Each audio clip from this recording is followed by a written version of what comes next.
The times that tried men's souls never really ended.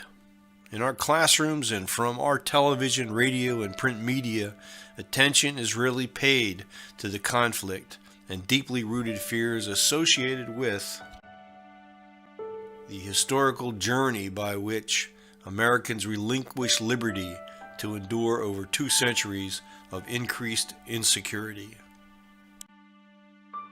Today, most of us accept with but little reflection that ours is a nation governed by the rule of law than the whim of individuals who hold public office or are wealthy in property, their privileges strengthened by the influence property wealth brings. We look to our written national constitution for protection and guidance. We trust in the balance of power incorporated in this document. What a closer examination of our history reveals is that the winning of independence from Great Britain left almost nothing else about the future certain. The provisions agreed to by the United States Peace Commissioners were not even ratified until 1795. By this time, the proponents of a permanent union of the initially sovereign states with a strong national government had achieved their objectives. The problem for future generations was that these objectives carried with them destructive, if unforeseen, consequences. The transformation from a confederation of sovereign states to a federal structure directed by a national government began in February of 1787, when the Confederation Congress urged the states to send representatives to meet to discuss and propose revisions to the Articles of Confederation. That the Confederated States faced serious difficulties that could not be resolved under the Articles had become clear to those charged with governance. The Congress had almost no authority over the states, could not raise revenue, or establish a protective navy or army. It was certainly the case that the years following the end of war with Great Britain were tension-filled, as the differences between people living in the former colonies overtook their mutual interests. While some embraced the new sense of unity and their status as citizens of a new nation, the feeling was far from universal. Generations of immigrants from different parts of Europe had poured into the coastal regions of North America, each attempting to recreate a better version of the society from which they came. The removal of British authority enhanced rather than diminished their quest for an independent existence. What distinguished the old and new worlds most was the opportunity to acquire land, to become largely self-sufficient, and to live with minimum interference from a distant government. People in isolated communities looked to one another for mutual support and assistance. In much of the Old World, the land had long ago been enclosed or privatized and converted into a commodity to be bought, sold, and mortgaged. Those who could left in a quest for a better life. The enslavement of people forcibly removed from their homelands on the African continent brought in thousands of people who shared none of the cultural values or traditions of even the diverse European groups. By 1770, the number of people enslaved in the 13 North American British colonies of Britain reached nearly 190,000, or 20% of the population of people of European origin. Conditions were already set for decades, if not a century, of violent conflict between the races. What most immigrants found was that this huge territory, sparsely populated by non-Europeans, was already deeded by Old World kings to members of a transplanted landed aristocracy. To settle some small portion of the frontier wilderness, many would have to indenture or indebt themselves. Only the wild frontier promised an opportunity to claim land without payment. British colonial authorities had tried to restrict this migration away from the established coastal areas, but now the floodgates were opened and the movement west began in earnest.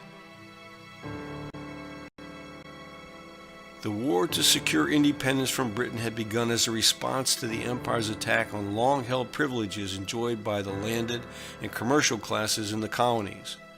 A financially strapped British aristocracy looked to their colonial counterparts to absorb what they saw as only a small portion of the debt incurred fighting to rid North America of France's colonial footprint. However, in the minds of the less affluent descendants of European immigrants to North America, the struggle to drive off British rule was also a crusade against coercive government, foreign and domestic.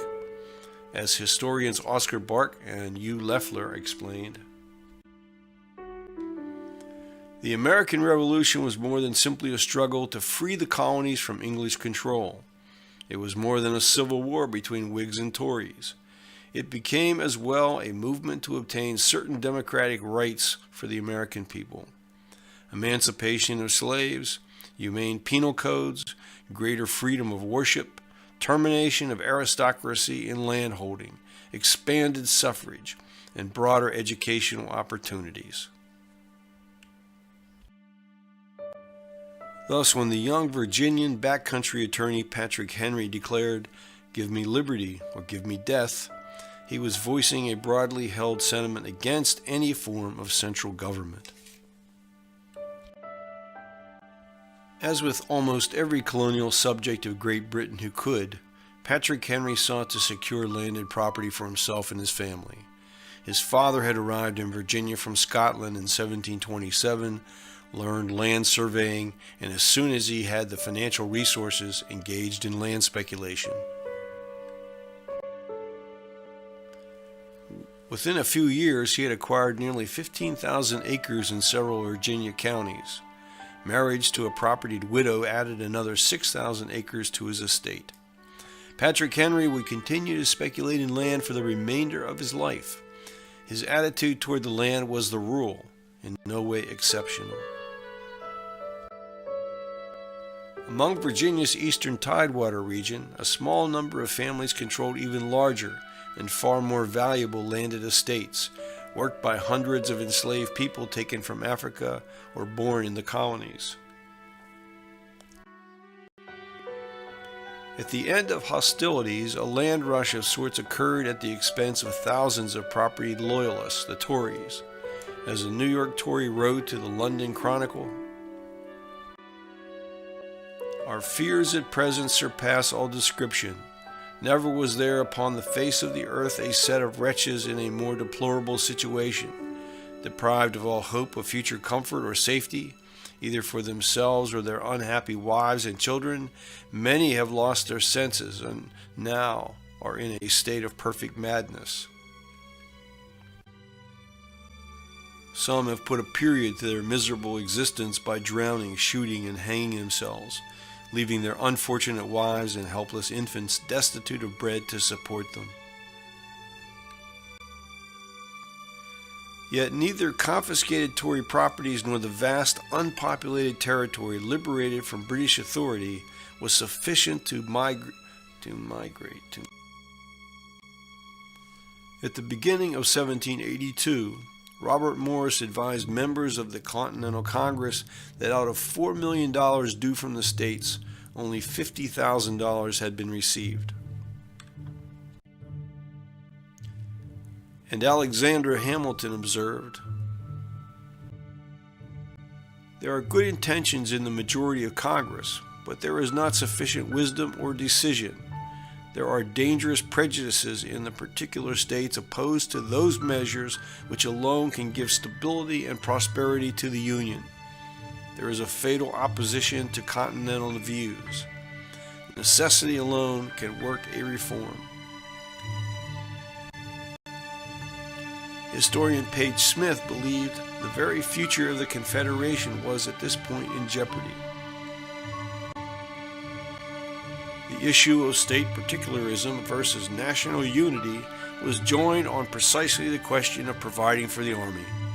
If the Army had been allowed to disband, and the responsibility for paying the soldiers had been shifted to the respective states from which those soldiers came, it is hard to believe that the principle of unity could have survived. With no source of revenue upon which to draw, the Congress sent the Army home with vouchers for future payment when funds became available. Aged and weary from the long years leading the Army, George Washington described what was at stake. It is yet to be decided whether the revolution must ultimately be considered a blessing or a curse, not to the present age alone, for with our fate will the destiny of unborn millions be involved. In lieu of pay, the soldiers had been promised an enlistment bonus of 100 acres of land. Most, desperate for cash, sold their settlement certificates to speculators for a small portion of their eventual worth. Years later, under a policy advanced by Alexander Hamilton, the certificates were redeemed at face value. To the members of individual communities scattered throughout the states, one of their overriding concerns was the ability to practice their religion without interference from government at any level. Those in the states who held to strong religious convictions nonetheless orchestrated a complete break with the Church of England, beginning with establishment in 1784 of the Protestant Episcopal Church, and followed by the Methodist Episcopal Church. The principle would eventually be framed as the First Amendment to the United States Constitution. The demands by people to practice the religion of their choice were taking hold. Yet embracing freedom of religion did not eliminate the forms of financial subsidy provided by all citizens to those who belonged to a religious sect. In the new nation, there would be no recognition of the principle of freedom from religion. Of particular significance, the land holdings of religious groups was, and still is, universally exempted from the tax base of every community.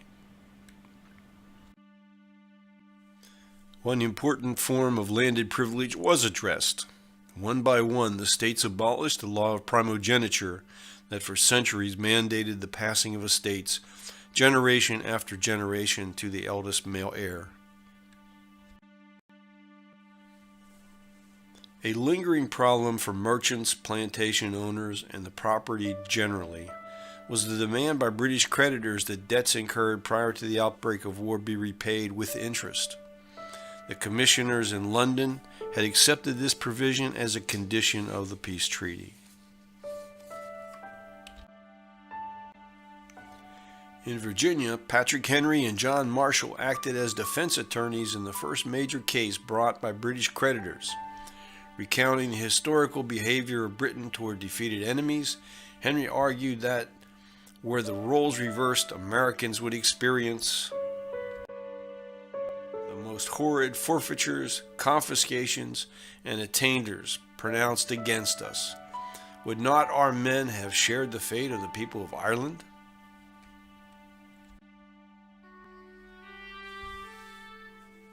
The ruling of the court greatly limited the amounts that could be claimed by British creditors. Later, in 1802, the U.S. government agreed to a final settlement of £600,000. The war for independence had only slowed the pace of speculation in land characteristic of all those in a position to do so. With the war ended, a crucial policy issue centered around the status of unsettled western lands still claimed by some of the states. Grudgingly, the states relinquished their claims, adding the territories to the national public domain for settlement and eventual division into new states.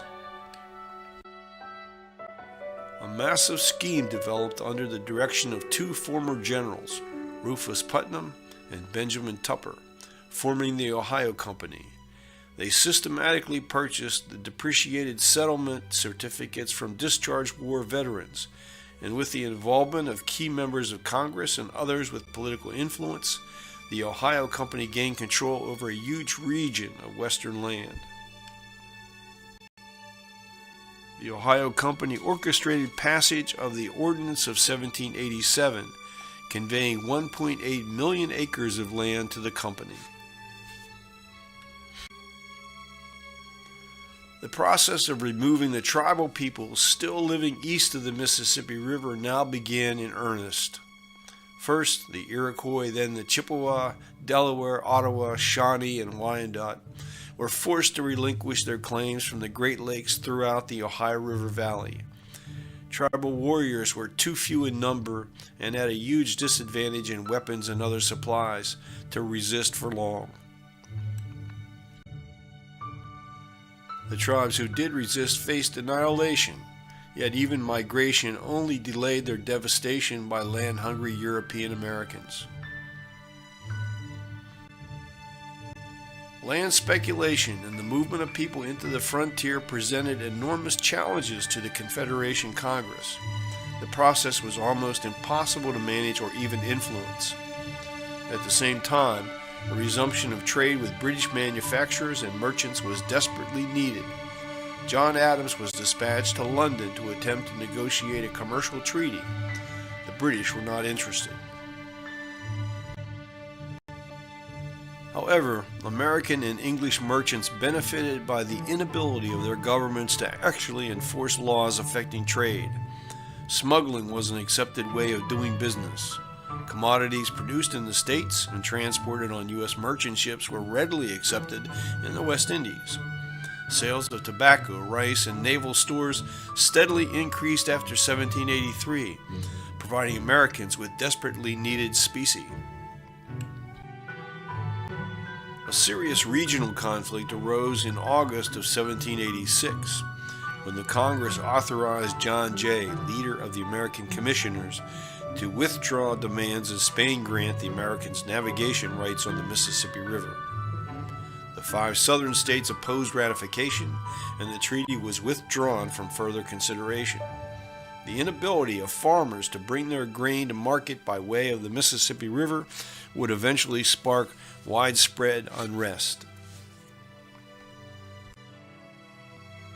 Those who looked to the Confederation Congress to address problems were unsuccessful in an effort to extend the powers of the Congress to regulate and tax commerce between the states. Rhode Island stood firm against the potential for collectors to operate within its state borders and over the potential right of Congress to collect and spend revenue without an accounting to the states. The Congress could take no action without the full consent of every state. The states were themselves nearly all heavily in debt from expenditures during the war, yet they were hesitant to impose direct taxes on their citizens. Creditors, bankers, and merchants, fearful of rapid inflation, opposed issuance of paper currency, but many states had no other option.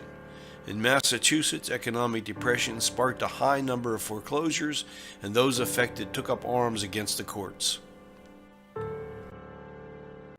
This was the beginning of the Farmers' Rebellion led by Daniel Shays. The state militia, commanded by General Will Shepherd, repelled the farmers in front of the state Supreme Court building. The next day, another 4,000 militia, commanded by General Benjamin Lincoln, arrived to bring the rebellion to a quick end.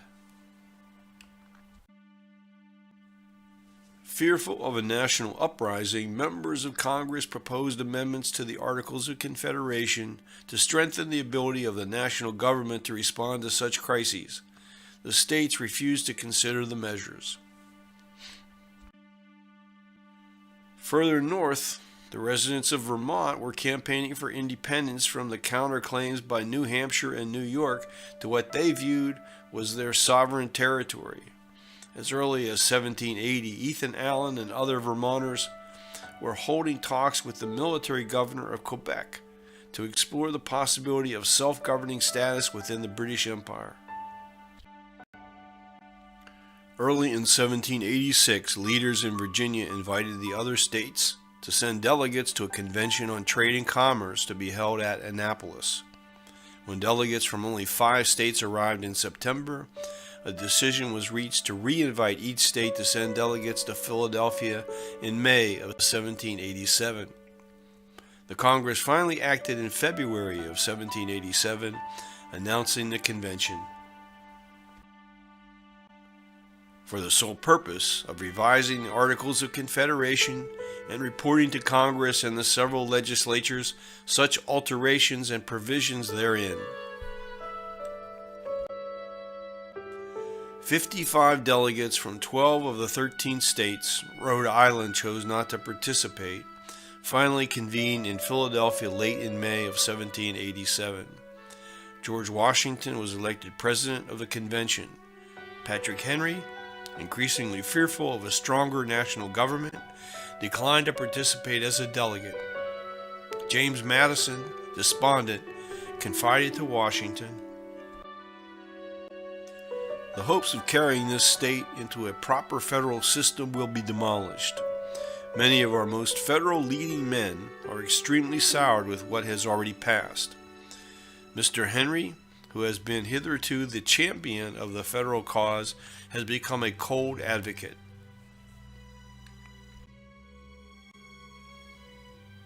Patrick Henry's biographer, Harlow Giles Unger, reminds his readers who the men were attempting to agree upon a new form of governance. The delegates in Philadelphia were the wealthiest, most powerful, and best educated men in America. None represented the less affluent farm regions in the western parts of the 12 states. At this critical moment in the history of the new United States of America, the other great voice of liberty during the war, Thomas Paine, was in France presenting his design for a single-span iron bridge to the French Academy of Sciences. Before leaving, Paine penned a final message to his adopted countrymen, dissertations of government, the affairs of the bank, and paper money. From France, Paine and Jefferson met frequently, often with Lafayette, to discuss the news from the United States. In Thomas Paine, Apostle of Freedom, political scientist Jack Fruchtman, Jr. describes their reaction. By this time, Paine, Jefferson, and Lafayette had heard that the Americans had drafted a new constitution which had been submitted to the states for ratification. They were all delighted with it. Probably in the spring of 1788, Paine read the record of the constitutional debates which had arrived in Paris. His suspicions about Adams' desire for a monarchy never left Paine's mind, and it was something he constantly returned to. When Paine eventually came back to America in 1802, he was convinced that the Federalists in general, and Adams in particular, wanted to destroy the new American Constitution and replace it with a monarchy. Many compromises were required to achieve consensus over the form the new Constitution would take. The national government acquired the power to coin money and to impose taxes. Decisions over slavery were left to the states. The document did not include a Bill of Rights. On September 28, the Confederation Congress voted to submit the proposed Constitution to special state conventions for consideration. Those in favor, the so-called Federalists, supported the call for a strong central government as the only means of solving problems between states and regions and providing defense against foreign powers. Those against, the anti-Federalists, sought to maintain the essential sovereignty of the states, preserving the victory won in the war. From Virginia, Patrick Henry demanded, "What right had they to say, 'we, the people'? My political curiosity, exclusive of my anxious solicitude for the public welfare, leads me to ask, who authorized them to speak the language of 'we, the people,' instead of 'we, the states'? States are the characteristics and the soul of the Confederation. If the states be not the agents of the compact, it must be one great, consolidated national government of the people of all the states." In support of the Constitution, James Madison and John Jay, collaborating with Alexander Hamilton, responded with 77 public letters, published in the spring of 1788 as The Federalist. One by one, the state conventions approved the Constitution. By the end of November 1789, all but Rhode Island had approved ratification. As the smallest state in both territory and population, Rhode Islanders remained fearful of being dominated by Virginia, New York, and the other large states. Patrick Henry urged against civil unrest, but committed to continue the fight for amendments that guaranteed individual liberties. If I shall be in the minority, I shall have those painful sensations which arise from a conviction of being overpowered in a good cause. Yet I will be a peaceful citizen. My head, my hand, my heart shall be at liberty to retrieve the loss of liberty and remove the defects of that system in a constitutional way. I wish not to go to violence, but will wait with hopes that the spirit which predominated in the Revolution is not yet gone, nor the cause of those who are attached to the Revolution yet lost. Elections followed ratification of the new Constitution, sending to the Congress a majority committed to nationalism. Early on, James Madison assumed a leading role in drafting legislation to establish the departments of government. More importantly, he proposed the means to raise revenues so the government could operate. Madison supported the imposition of tariff duties on imported goods less on principle than on the basis of practical application and enforcement. And fulfilling his campaign promise to uneasy Virginians, he initiated the process for adding a Bill of Rights to the Constitution. He declared, "If we can make the Constitution better in the opinion of those who are opposed to it, without weakening its frame, or abridging its usefulness in the judgment of those who are attached to it, we act the part of wise and liberal men to make such alterations as shall produce that effect." The First Amendment agreed to protected religious freedom, freedom of speech, freedom of the press, the right to peaceful assembly, and the right to petition the government when dissatisfied with the laws passed or how such laws were enforced. Article 2.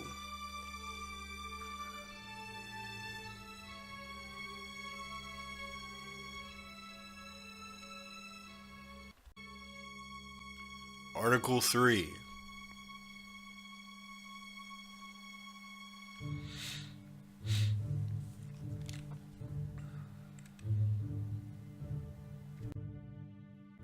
Article 4.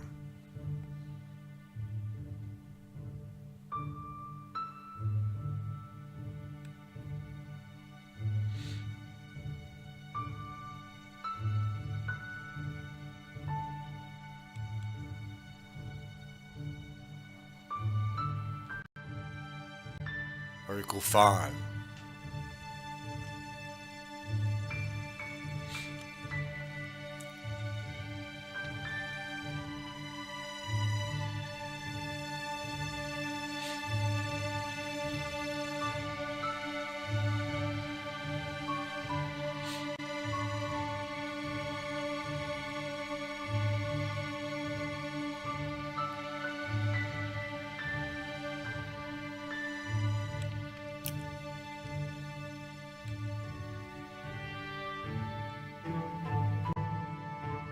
Article 6.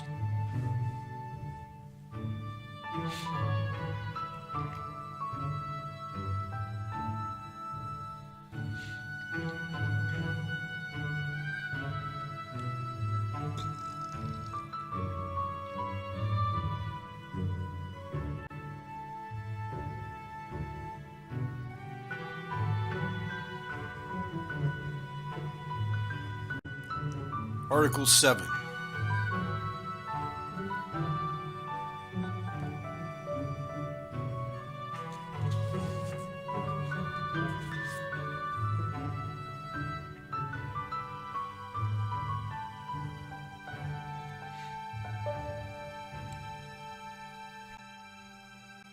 Article 8.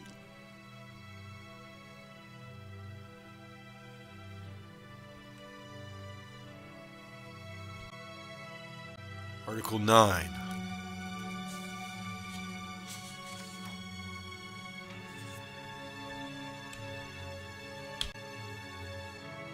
And Article 10.